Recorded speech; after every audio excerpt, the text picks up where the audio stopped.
So what's up? How you doing from wherever you're catching us from now in the country, mu Uganda? Oboyogera ku mwami n'omukyala nga omukyala mulungi bitya nga husband ye naina handsome boy. That is of course Mr. Henry together with the one and only Primah Kadesh. Bagamba ladies first. Nga tetunabagerera maaso. Yes, yeah. You do a lot of businesses together. Nalaba air tours, Lusania, in case for the people who are watching in and they want to know, Chechigendo Kudako, what's next? Kachakariwo, Tugenda Sasula event Chedakao. Right now we are planning for a Lusania Fest. It's a way we give back to our clients. It's a way we give back to our Lusania Fest. It's a way we give back to our clients. Thank you so much for supporting Primah Lusania. We bring an artist to entertain them. They take cocktails as they eat different platters, of course. Yeah. How does it feel okubanga abantu babatwalanga power couple right now?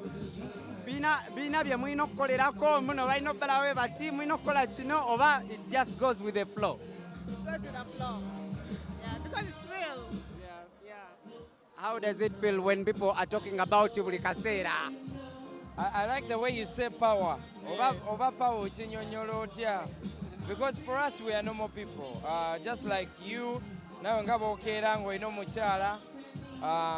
Good enough also that's I'm on radio. She's a businesswoman. But at the end of the day, we are also ordinary people, normal people. Of course, people talking about us, it's part of the package. It's part and parcel of life. How does it feel? Because ku social media bakwogerako nnyo ne bagamba yali ayagala oli kati ali kono. How do you deal with that? I accepted it in a good way that I work on social media. So being relevant, people talking about me, checking about me is good for me. They are going to check out and see my product and they'll come and support me. So it's, to me, in a good way, it is perfect.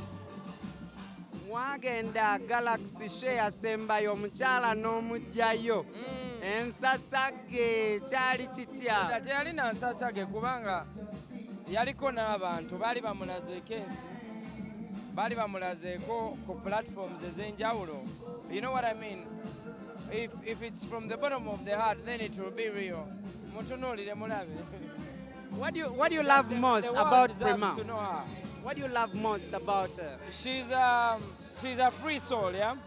Besides being a businesswoman, besides being a mother, she's a good friend to have. With her constantly we are laughing, with her constantly we are having a vibe, with her constantly we are planning for the future. She's a very jolly woman, yeah? What do you love most about Mr. Henry? He's supportive. He has driven me to a good direction, and he's a genius. Yeah. Ebiseera ebisinga lwaki abantu balowooza mbuno gwe omusinga ssente mbu gwe gwamuteekamu ate yetize genius. It's a two-way thing. Ate bino ebintu kali generation gye tulimu tebirimu ani asinga ani, yeah? It's look, listen, we twasomera Anderson abawala balinga bangi ne kakati tukirize tugane mu nsi yonna abakyala bangi basinga abasajja. In the places where we work from, abakyala bangi. So there are going to be many cases nga abakyala basinga omusajja ssente. Ate ne generation gye tulimu you cannot afford to ebintu by'okusajjala ate ebyo byaggwawo ebyo byali byadda bya kisiru. Oba ofunye munno nga vibe kyekyo, ride with it. It's a two-way thing. Naye omusajja We're living life. omusajja mwani muwadde ku baana be abeerenga ng'alabako. So living all that, yeah, it's a power couple. Katinza Banyumiza, I know what happens on the ground. Yeah. You support him, he supports you. But your couple, is it an expensive couple? Ntino wemba mutambula abantu bagenda tulaba batya ebyo bibanyigiriza oba it is just normal? I'm just living my life. I'm just being me. And then you will not find me chasing clouds. I'm me. I'm having fun. I'm in a relationship. I have children. I have my businesses. I have people that love me and support me. I'm grateful and I'm living it. Mr. Henry, we are living a simple life, yeah. Wafuna omukyala omulungi. Yeah. Wamu akafaananyi nga tulinayo diamond eyo ng'ebya Zari nalina zi 6 pack namukutwalako. How would you feel? It's okay. Tebamunsibaako ndabako erinnya Prima. Bino ebintu byansi, things happen when they are supposed to happen, yeah? Woba olina omuntu, you just do what you're supposed to do. You do your part.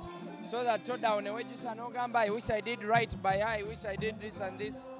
Bintu bibaawo, nange basobola okuntwala naye basobola omutwala. But it doesn't stop you from living life. Omusajja mulungi bitya, ye nalina handisaamu boy bu lips bu eyes.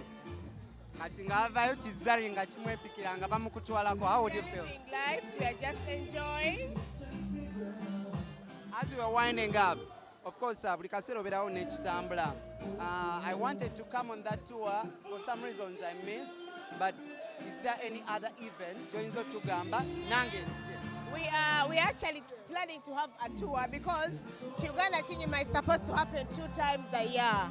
So tukiwa time twakayingira omwaka tugenda kukola esooka then tujja kukola esembayo omwaka nga gugwa. No, we are still confirming this. We are just in, this is February. We have March, April. We have time to plan. To Soka na Lusania Fest. Yeah, it's going to be at Impala, what you call it, just appreciating people who support us. Yeah. Mr. Henry, thank you very much. Pleasure.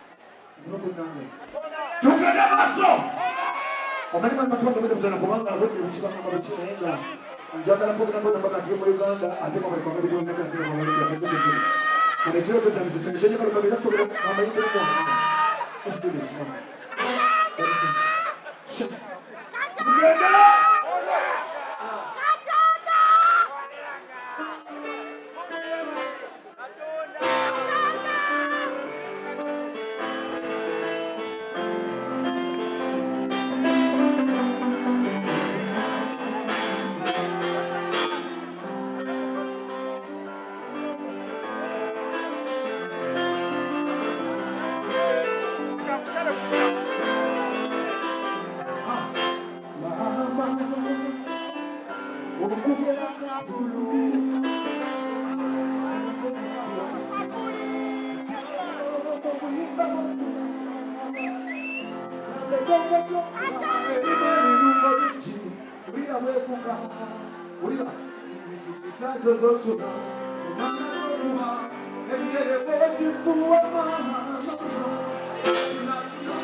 oyagala omukolo gw'ogwenjawulo gubeere n'ebijjukizo mu nnyumba yo kankwanjulire ba King Montage Photo Studio ffe bakafulu mu kkuba ebifaananyi n'okukola vidiyo. Olina wedding, birthday party, kukyala, nika, baby shower, photoshoot oba music shoot na buli kimu kyonna ky'oyagala ffe tusobola okuwa ebijjukizo ebirungi eri ebirooto byo. Ate nno mwana wattu kusintiiza omuntu wa bulijjo. Tusangibwa Nankulabe ku Bitaala ku Prime Tower Level 3 Room D04. Okumanya ebisingawo tukubire ku namba zino: 0702 104 125 oba 0755 311 731 oba 0777 23 405. King Montage Photo Studio ffe tusobola okuwa ebijjukizo ebirungi ate nno mwana wattu kusintiiza omuntu wa bulijjo.